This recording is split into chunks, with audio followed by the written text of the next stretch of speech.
What is going on, everybody? We are back for the CC podcast. We are officially in the 20s, baby. We are on episode number 21. Big birthday for us. We can officially have LaCroix on set. It's a great time. So dumb. But we're excited to be here. My name is Mike Sexton. I'm the junior high pastor here at Bethany Church. And I'm with my main man, my main squeeze, my friend, Jacob Allen Nielsen. What's going on, everybody? They call me my grandmom's favorite grandson. That's my nickname, boy. Anyways, my name is Jacob Allen Nielsen, high school pastor here at Bethany. Excited that you guys are joining us on this journey today. Come on. We got some fire topics. We're talking about superpowers, what our superpowers would be. And if you don't know the context of what's happening, light topic, deeper topic, and second topic is going to be all about worship styles, preferences. Should we even have preferences? All that good stuff. So I'm excited about what we're going to be getting into. So let's go ahead and get into our first topic. Michael Kelly Sexton, if you had a superpower, what would your superpower be and why? Number one superpower. If I could have like a real superpower, it'd be to pause time, but then myself moving around normal speed. Whoa. Seems fairly simple, right? It's not like I can fly. I don't need to fly. No. I don't need to be able to punch you in the face and you fly 100 yards and then be okay. I don't know. Yeah. I don't need that. I need to be able to pause things around me. I'm a busy boy. Yeah. I got a lot of things on my plate. Right. Shoot, by the time this podcast is up, I probably got a baby. So I got to pause time. I'm a busy boy. Oh, my god. You know what I mean? I'm trying to enjoy her just laying on my chest. So I got to pause time so it doesn't speed up. You know what I'm talking about? Well, is she paused? Oh, yeah, she'd be frozen just there. That'd be weird. Ice. Holding a frozen You're going to like weirdly move her around to make her pause everything. I can control also who lives in the normal time with me. Oh, my god. You know what I mean? So I'm like, I want to pause the world around us, but we can be doing this podcast so we can make sure no one comes in and interrupts us. You know what I mean? That'd be wild. Pretty sick. So that'd be my superpower. I would also love to be able to like pause you and then like, I don't know, like rip your shirt off and then you just wake up to like your shirt's off and you're like in the middle of the workroom or something at church. On stage, dude? On big stage? That would just be so, like, I would do it for funny purposes, less for like serious. But if I had something I needed to get done. You could fight crime. I could fight crime. Yeah, you could. Like I could pause the bad guy. Like he's on Los Coyotes and Clark on the corner at the Catholic church on the corner and pause time because I know he's there. He can't go anywhere. Straight up. In the movies, they're always one step behind. You know what I mean? Straight up. You'd be one step ahead every time. Come on. I'd always find them. I could make money. Could you reverse time or just pause? No, I just want to pause. I don't want to be cocky with what I can do. You know what I mean? I don't want to be like too bougie, but I want to pause. I want to be able to fast forward. No, I just want to be able to pause. You just want your simple task of pausing. Come on, pause buttons. So would you have to like see the things to pause them? Because you said like you would pause a criminal.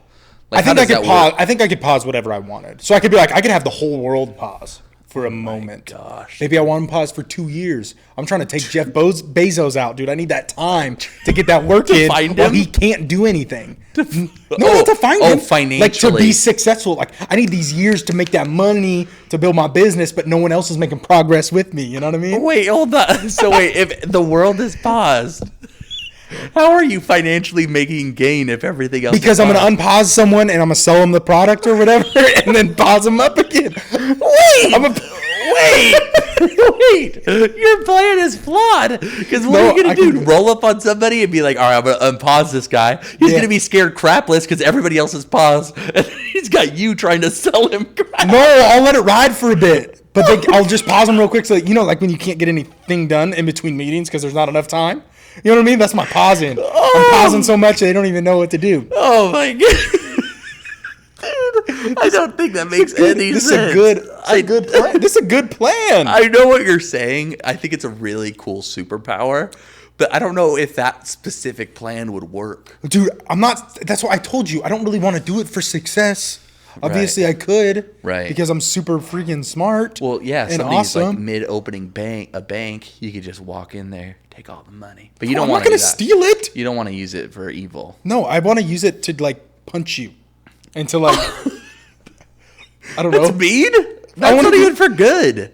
But it'd be funny. You're like, why's my stomach hurt? I'm like, oh, I punched you when you were paused. And you would tell me, why would you try to be like secretive about it? Because you couldn't do anything about it. You try to fight me, I'd pause you. That's like, true. Pause. Like, come at me trying to fight, pause. Yeah, I wouldn't be able to fight. Nobody would be able to do anything to you. You just pause it. That's wild. He's so sick. That's my so superpower. Cool. What about yours, bro? That. What about I don't yours? even know, dude. I would probably want like freaking like Magneto, telekinesis, like pick things up with my mind. You know what I mean? Oh, that'd be kind of cool. Like a sick magic trick, be like, and then things lift up. And you kind of have the creepy eye already ready for it. The wonk, dude. Just give them. If you guys don't know, I have a lazy eye, and so basically every time I look up, like look directly up, my right eye goes up with, me trying to stare up in the space or whatever. And my left eye still points kind of straight. And it's been like that since I've been like a child. I remember being in, I think it was like 4th or 5th grade. And I had my head down. Crap. Sorry, the mic fell. And I had my like arms, or my head on my arms. And my teacher was calling me or something. And I looked up at her like this. And she said, stop looking at me like that. And I was like, I didn't know what I was doing because I didn't know how to lazy eye. You got in trouble? So yeah, she was like, stop staring at me. I'm like, what are you talking about? And then later that year, went to the eye doctor, the optometrist, and then he told me I had a lazy eye. And so then it clicked in my mind. That's why she said that one time. Did you go yell at her and say you're a meanie? I said, stop bullying me, teacher. She got her fired. You got her fired? She got fired, yeah. No, absolutely not. Anyways, I think picking up things with my mind would be so sick. Just like controlling stuff, being like, you know what I mean? So what kind of scenarios would you do that on like a regular basis? On a regular basis, I'd be like traffic? Let's take off, dude, because I'd be able to, at that point, fly. I could fly around. I'll just put like a sheet of metal on under my feet and just be like, I'm out, I'd be able to even control my own body, lift myself up with my mind, you know what I mean? Then I'd just fly around and be like, later, dude, I'm out of here. Maybe there's like an evil doer. And I'm like, you're gone. Fly him off into the Pacific Ocean. You're out of here, bro. I don't want you here no mo. No mo? No mo. Also, don't talk like that. I don't want you here no mo. I don't want you here no mo, evil doer. Get on out of here. Anyways. Your accents change all the time. I'm not okay. I'm not feeling good. We've recorded too many podcasts. 21, dude, I'm done, bro. I Over can't. it. I'm seasoned. I'm elderly. I'm a veteran. I'm a professional. Why aren't we famous yet? Actually, technically, we can't be professional because we're not getting paid. Oh, actually, we technically are getting paid. Hey, we're professionals, dude. Dang. What a cool realization. Dang. Wow, I'm gonna start crying. So now anything that we do within our work context, we're professionals of. That's so professional sick. LaCroix drinker. I'm a professional light person. I don't know. I'm a professional sitter. Electrician. Anyways, yeah, but I think that'd be it, dude. Just being able to control things with my mind, like go places. I don't know. That would be a pretty cool party trick too. You're in youth group, and then all of a sudden you're lifting everybody up off their feet. Talk about getting excited in worship. You know what I mean? That's what I'm saying, dude. Everybody be hyped if they're floating around. Come on. Like spas. Like spas? Yeah, like spas. You know, like the thing, like outside of our atmosphere, spas. I don't know what that is. Space. Stupid. I'm like, what are you saying? Spas, dude. It's called spas. Fancy people call it that. No. You're not on my level yet. So the next question to this is a two-parter. Is like, what useless superpower do you want? Something that you wouldn't be considered like a superhero for, but just something that would just be cool to have, cool ability. So, Mike, what was your thought on that? Oh. I told you one before we started recording, but I think I'm changing it. So I'm going to have you go first. Oh, okay. Because I want to think. Gotcha. So mine would be to have the ability to be able to make water balloons come out of my hand at any time I wanted. So at any occasion, I could just like balloon fight. Focus, 2 in my hand, keep doing any situation at any time. That'd be kind of sick. No water necessary. Like I don't need to be like close to you a don't need hose to or a fill water up. source. Yeah. I just somehow produce out of my hands the water, the H2O, baby, and any how many times in your life have you been in a situation where you're like, man, I wish I had a water balloon right now. I'd peg the crap out of that guy or I think girl. that's just you because you're a bully. No, stop, dude. You can't tell me there hasn't been situations in your life where you're like, dude, I could beam that guy. Yeah, I've never thought about that because I'm not a bully. Dude, I'll just say it at church. I'll say youth group. It would be cool. It would be cool. I'm just flipping you crap. Or like at a party or a wedding. Wedding ceremony. Would be great. Just like launch it into the crowd. Yeah. I don't know. You could do it at a funeral. Really sad. Dude. Dude, maybe, See, you're a bully. Maybe to lighten up the mood. I'm going to start throwing water balloons at people at a funeral to lighten up the mood. Dude, you've never experienced it. Who knows? Maybe that's the new wave of funerals, of celebrating life. He's so stupid. What else could you could anything, No, I get it's church great. Gatherings. Anyways, it's great. So You're pray also about a it. bully. That's true. I am a bully. I do love water balloons in general. Water balloons are Shucking fun. them. They're really good. They're good, clean family that. fun. So what's yours? I think for me, mine's a little bit more for myself because I'm selfish. I would just want to be able to like get myself nicely cooked food just like in front of me real quick. Just like, oh, I want Chipotle. Right. Oh, that'd be sick. Or I want whatever, and it just pops in front of me. Not like on a grand scale, but just like I'm sitting on the couch and I want my food like pronto. Yeah. It's in front of me, ready to eat. That's sick. You could do that. Could you do it for other people too, or just yourself? Just like the people I'm with, but I couldn't do it. I'm not like talking like Jesus, you know what I mean? Right, like where he's feeding the 5,000. Fish and I'm talking like me and my wife are sitting at home. Okay. And I'm getting home from a long day of work. She's been with the kid all day. Yeah. And we don't want to cook. You would never have to. I just want to be like this in front of me, and it's in my face. Well, that's so cool in two different ways. Number one, you'd save a butt ton of money because I'm assuming it's free, right? Yeah. You're not paying anything. Yeah. Like, what are you paying? Some weird service? Yeah. My own superpower? Yeah, I don't know. So payment, but number two, like time. You'd have so much time in your hand because you're not cooking food. Yeah. You could just instant. Yeah. That's sick. Wow. I think that's it. I think that would be it. I like that. I don't think that makes me a superhero, but it would give me a nice skill. That ability. It'd be a good skill. What'd you say? It'd be a good skill. Yeah. I think for me, another one is to be able to control the amount of hair on my body at all times. Because just imagine, what, dude? I think that's good. I can't grow a full beard. That's what I'm saying. I get in this little neared thing. Yeah. And it's terrible. That's what I'm saying. Could you imagine? Imagine this scenario. You're caught in the woods by yourself. You're trying to look like a crazy bear. Yeah. No. Practical. I'm talking practical right now. Warm yourself up. You're cold. It's ice outside, and you need some fur. You need some coverage. Yeah. Then you just sit there. You got to grunt really hard, like tighten up all your muscles, and then the hair comes flows out. of hair. And then if you're trying to be a bodybuilder and you want your muscles to be a little bit more defined, you can just be like, and then all the hair goes inside, and you're completely just skin hairless. just knuckle hair, just gone, super long. No, super long. Everything else super short. Just got a long knuckle hair. Unibrow? I would love to rock a unibrow. I have a unibrow. I shave that thing. I know. I gotta shave this. Bad. I gotta shave this daddy too sometimes. Yeah. But I just think that would just be a fun thing. That would be super cool. You could donate it to Locks of Love. Come on. Just be in a Dude, constant. why are you getting phone? This man's getting phone calls. Put your phone phone on silent. Dude, I don't know what to tell you. Oh my dude. goodness. Sorry, I'm a popular guy. All right. Anyways, so let's get into our next segment. We are going to be talking about worship. And we're going to be talking about it in a couple different ways. We're going to talk about like worship preferences, maybe even worship setting, kind of like where the best environment is. Yeah. And then also, how different churches, and we're not going to specifically call out any churches, but things that we've heard of like making certain people stand up to make it more enthusiastic and kind of talk through what that looks like, what we think about it, how we feel about it, and kind of go from there. So what's your preferred worship setting, Mike? So if you had like an ideal setting, what would it look like? I think the number one thing for me, if I were to set up a worship set on my own, is I want it to be really loud.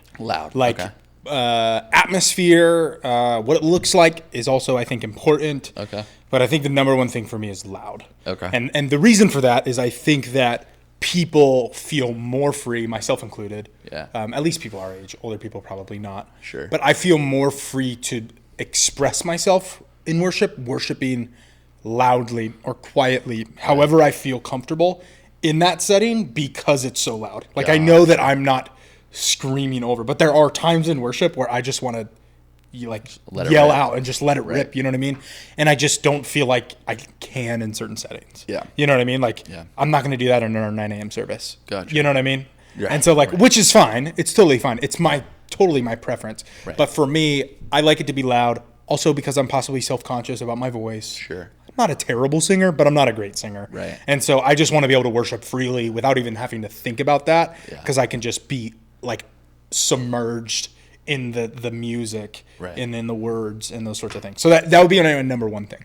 True. What about you? And I think before we even get Yeah. into it, once again, we just want to have a little disclaimer. This is 100% our preferences. This Yeah. isn't the only way to worship. For sure. This doesn't mean you can't connect with God in any Yeah. numerous sense of ways. Yeah. And obviously, when we're talking about worship in this setting or in this context, we're talking about music. Yeah, like a worship set. Right. Yeah. Like, anyways, we're not talking about anything else like that. So I think for me, there's two options. I think there's the acoustic, like outdoor setting. Yeah. I really enjoy. Yeah. So something a little bit lighter where it is more just of people's vocals, and then being in the presence of God's creation, just surrounded by that, I think Yeah. always is cool. Yep. So we do that usually up in the mountains at winter camp around a campfire. Just is really cool. Or as you were saying, I think inside, I would prefer it to be darker. I like the live band, loud, and I don't know. I think, heavy lights. I don't like the lights on the crowd. That's not what I prefer. Some places do that. I don't prefer that. I'd rather have lights on stage. It gets me focused that way. Yep. Basically I think that would be my two preferences.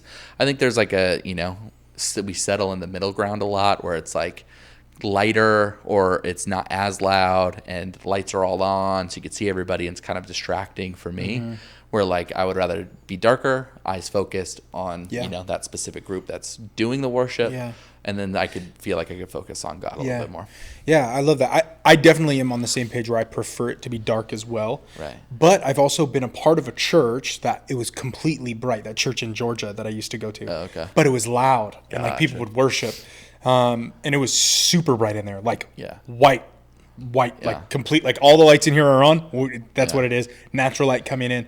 But it was still, I didn't feel weird about it. And so, I don't know. I think a lot of it is definitely preference. Right.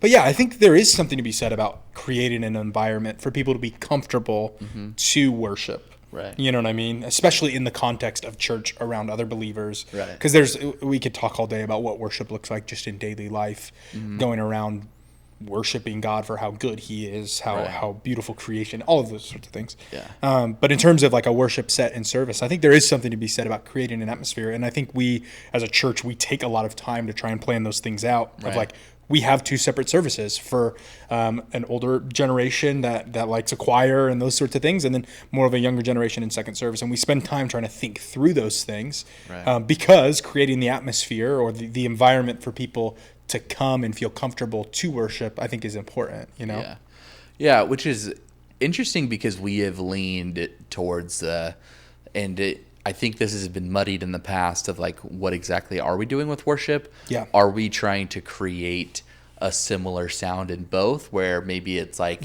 a full band, but also a choir in first service, which is our what would we call that? Traditional. There you go. Traditional service where it's like choir, orchestra, all that stuff. And I know, we've been trying to like mash the two together.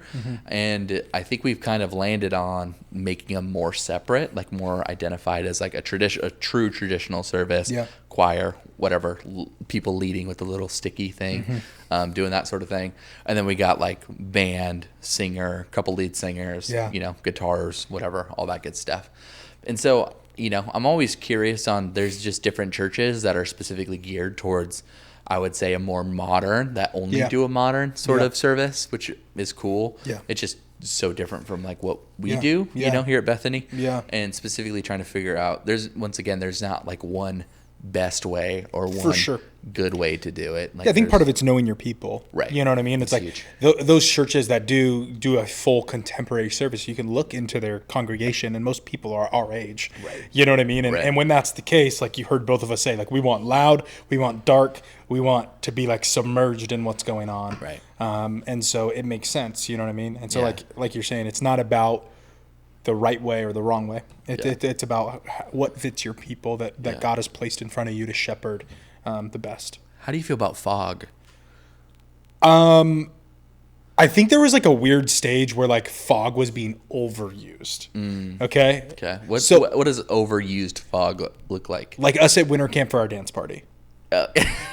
Explain to the people what that is. So basically, it's just where it's so foggy you can hardly see anything. Anything. But I think there was a stage in time where like churches were fogging up their whole stage, so it looked like a huge concert. Right. Where it's like I think that a haze can be used well so that the lights look really good and those sorts of things. So I think it can be used in a way that's super cool and makes a good environment, I guess, and utilizes the lights in a way that is unique and cool as well. Not for it or against it. Not for or against it. What are your thoughts on lasers in worship? Right, because I think that's such an interesting part about like worship in general. It's like there's a lot of different components going on. There's sound, there's environment, there's the people on stage, their enthusiasm, those sort of things. Yeah. And then you have like lights. It's huge. Yeah. So like I don't know if I've ever seen lasers. Full lasers? I don't know if I've ever seen that. I don't know if I've seen it either. I was just like I could see it in like a youth setting. Youth setting? Yeah, youth where setting it's lasers? like, where you're trying to get kids to jump around, to that part of the song hyped. at camp, you know what I mean? Yeah. But like, I don't know if I've ever seen that just in a normal Sunday morning church service setting. I don't think so either. But hey, maybe if you're listening and you have like a mega church and the money to do it, good idea. Maybe that's a wave, dude, and you just get people hopping around getting hyped up. I don't know. That could be the next thing. I love that. So what like as we're continuing to talk about like worship and talking about like what the different styles are, those sort of things. Yeah. Is there a specific band that sticks out to you right now that you really enjoy listening to? That like you're like, obviously the context of our people and stuff like that is like we don't have all the ultimate resources that we can reach everything. For sure. But like what is something that you would find fun to bring to Bethany or just at least go and just enjoy that kind of style? I think the style would be the Maverick City, the style, you know what I mean? Where they're like, there's people just standing around making music. And what I enjoy about that is it's actually more of like a choir vibe. Right. You know what I mean? Where they have people around them. They have a couple people on mics leading and a few instruments, but then they have people around them as well. Yeah. That creates like a fullness of it. So I think that'd be like my number one style. Yeah. Anything that's enthusiastic though. Yeah. Like I want the people to be like enthusiastic where like I can be enthusiastic. The people on stage to be enthusiastic? Yeah. with the worship? Like they're just like pumped up to be worshiping Jesus. Right. You know what I mean? Right. Like that gets me pumped up. Some holy shouts or what? Yeah, I'm game for that. That's what I'm saying. I'm game for whatever. I'm game for a holy shout. Like remember when we had the Cal Baptist choir here? Oh, yeah. Dude, they were fun. That was so much fun. Yeah, it was so good. I loved it. I think it's really cool. Yeah, there is something to that like Maverick City sort of like small room. It's like authentic too. Right. Lots of people. Well, number one, what's really cool about them is they're all musicians. You know what I mean? They're all singers. Yeah. So they all sound wonderful together. Yeah, well, like sure. you don't have some guy voice cracking, you know, next to you. Yeah. You know, but like they create like a really cool environment where it is like an intimate setting. You know, you watch the YouTube videos, you feel like you're immersed in that room with them. And yeah, everybody is just enthusiastic, clapping, excited, holy shouts left and right. People going like, woo, all the time, left and right, which is just so cool and fun. I remember I went to, I think it was like it was an all black church out in LA. Sabrina's dad is best friends with a guy named Terry. Okay. And he's a pastor at all black church. It was just so much fun. Yeah. Just a lot of clapping. Yeah. And so much synthesized piano playing. That's like so good. over anything, over the prayer. Like there was just a person like the whole time. It was hilarious. I love it. But like it was so good and so different. I think that's why it was so cool. Yep. It was just so different from what we do or from any sort of worship context I've been in prior. So now we go into like sort of like, okay, so we talked about our preferences, those sort of things. And how do you feel about other churches who have specific people in their crowds that maybe are, I don't know, maybe strongly encouraged? Yeah. I wouldn't say forced, but like Yeah. strongly encouraged to be a little bit more enthusiastic, where they're raising their hands and shouting. Yeah. Is that authentic to you? How do you feel about that personally? I kind of have mixed emotions about it. Totally, You and I agree. have talked about it. I think the thing that we're referring to is we watched a video of this guy. He's a pastor in Florida. His name's Rich Wilkerson Jr. He's the pastor of VU Church, and he was talking about like how to create culture at your church. Yeah. And he was talking about like, what do you want out of the worship setting? And what they did when they planted their church is they would literally walk through a service with him on stage and like him pointing people around, all these sort of things, trying to be extremely precise of the type of service that he wanted to put together for people to create an experience so that they would feel like they could authentically worship God, all of those sorts of things, whatever. Right. To the point of like, just as you can see how kind of almost, I don't want to say neurotic, but precise he was. Yeah. It was like to the temperature of the room, had Yeah. to be very specific Yeah. to him. And so in terms of having people in the crowd to like be like decoys, that makes me feel weird. Yeah. To have a staff or a group of volunteers that's like, this is how we as a church like want to be known for expressing ourselves in worship. Right. Obviously there's times where you're on your knees, like you're like pleading with God, like you're just like in a different place than when you're shouting with joy, Right. you know, with the arms raised, like shouting out, whatever. But I think like generally speaking, we can be like, we want to be people that are full of faith and like are excited about worship. And so we're going to be standing up when worship's going on. Yeah. And when you feel led, raising your hands, singing loud. Like, I don't have any problem with that in terms of like, this is what I want our culture to be like. This is how we should be worshiping. Right. Like if we really, really love Jesus, we should be passionate about this. Yeah. I don't have any problem with that. Yeah. Having people in the stands that are like, you have to be raising your hands during the Right. songs. That to me is weird. Yeah. But I think it's totally fine to be like, hey, this is how it's like me talking to my leaders. Like, hey, we should be sitting with the students and standing during worship. Right. Like I want that. Like Right. that we have to present how we can worship. Yeah. And different leaders will worship in different ways. Yeah. And so when your kid looks at you, they're like, oh, Amber has her arms like this and her head down during a song. Why? Like that's a posture I can worship in, or hands raised, or sometimes I'm like crouched down because I'm just like overwhelmed with like emotions or those sorts of things, and like being able to see that and being like, oh, that's a posture I can be in. Yeah. I think that's what it creates. But yeah, what are your thoughts? Yeah, I don't know. I think like there is an opportunity for, if the church is big enough and has people that are enthusiastic, is to create a team, I guess, of people, of being able to encourage them to keep on doing what they're doing. Yeah. And I don't know if you'd even need to create necessarily a team. Maybe that's just an email that like, you know, some admin people are looking out into the crowd and seeing Yeah. people and just being like, hey, thank you for participating in worship. Like, Yeah. we really appreciate your enthusiasm. Yeah. And would love to continue to see that week to week. And Yeah. like, let us know if there's, you know, maybe even asking them if they have preferences. Yeah. And hearing their sort Yeah. of like side of what they, you know, prefer and what they like. Yeah. Which I don't think there's anything wrong with that specifically. But I think it's always hard because it's like creating that like environment is that authentic to how they are worshiping. Yeah. You know, and I'm sure there's like studies, and obviously as like a podcast, we could probably do better research on specifically. We're some not of our researchers. topics. We talk aren't. off the cuff. We aren't. Yes, we do. We need somebody here specifically to type in, like to Fact do checks. Google search Yeah. for us. Anyways, but when I think about it, it's like, okay, if, you know, you see somebody who is willing to hold their arms open, Yeah. right? Like you are more willing to follow that because you see that behavior. Yep. And so it's like, okay, that maybe that's good to have like one or two people that are doing that. You know, we talk about stuff like that in high school ministry all the time. Is like, I would love to have my leaders being a little bit more enthusiastic because that will then in turn make the students more enthusiastic Yeah. about whatever the worship set is. And so there's always kind of like a pushback of like, that's inauthentic. Yeah. You're telling me how to worship, and like getting that pushback of like, that isn't true to who I am. And I'm like, okay, I get that, but also we're trying to create an environment. So it is kind of that, like, you know, there is definitely a tension there that you're trying to figure out, I think, at a certain point.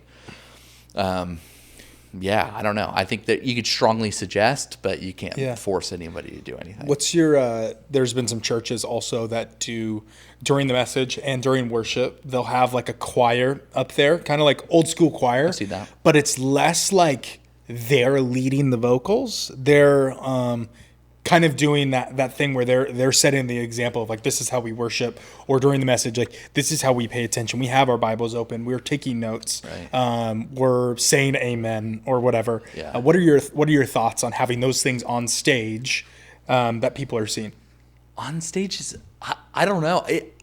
It's hard because like there's a part of you that enters into a worship place, like an environment or a sanctuary or whatever, and you get a quick glance to look at people around you and see how they're worshiping. Yeah. But then at a certain point, I wonder how much or how often people get distracted by the people on stage being loud and fun and like excitable. Yeah. I've been in a church setting where I have had the choir, I guess, like less mic'd up, but just showing the example of how they worship.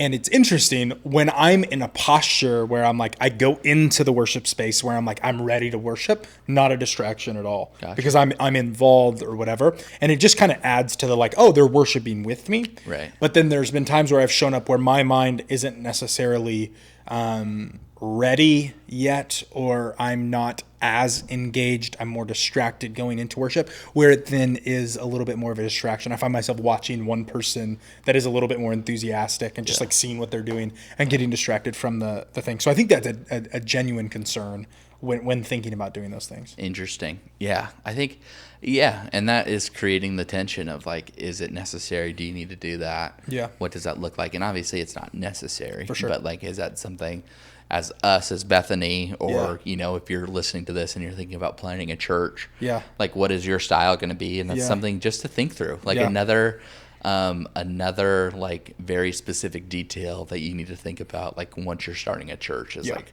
what you want your worship setting and atmosphere to look like and be like. And that's, it's challenging and hard. And once again, there's a lot of different flavors, you know, of what that looks like. That's so and good. You know, I'm curious, like if you guys wanted to ask or talk about that, and if you guys wanted to share like your specific worship preferences, like we would love to be able to hear that and share and talk about those things too. You know, if that's advice for Bethany, or if you know you're starting a worship band at your school and you have some random thing that you want to start up, like what you know, we would love to be able to talk about what that looks like, what you're kind of trying to accomplish, and maybe hook you up with people that have done it before. For sure. I think it'd be a lot of fun. What is your favorite worship song right now? Favorite worship song right now? Oh, well, Lord us. I don't know. I don't even know if I have a song right now. Think of one song that you're into. Like Highlands has been something that I'll like go to You have recently. been singing that. You told me to put that on the other day. That's what I'm saying. I feel like that's what, if gun to my head sounds dramatic, but if somebody were to like ask me, it would be, I guess, Highlands. Okay. I think it's Elevation. I don't even know who I think it's sings Hillsong. it. Hillsong. One of those. Maybe it's Elevation? Who knows? I can't remember. One of those big guns. There's some of the big doggies that are out there. What about you? Mine is The God Who Fights For Me by Zoe Worship. Zoe. Also, I'm enjoying that Champion song by Bethel as well. And I think that's more because I enjoy that artist, like that worship leader. Gotcha. Dante Bowie or whatever. Yeah. Yeah, he's extremely talented. Interesting. That's a hot topic. Bethel, should we talk about that right? No, we don't need to get into all that. No. We don't need to get into all that. He's a part of Maverick City, though, too. Yeah. Maverick Which is City good. Worship. But also, who knows? Just kidding. Just kidding. All right. Well, we love you guys. We miss you guys. We hope you enjoyed this episode of the CC Podcast. This is number 21. We love you. We miss you. Mike, what do you got for him? We love you, and we miss you. Later. Okay. Bye.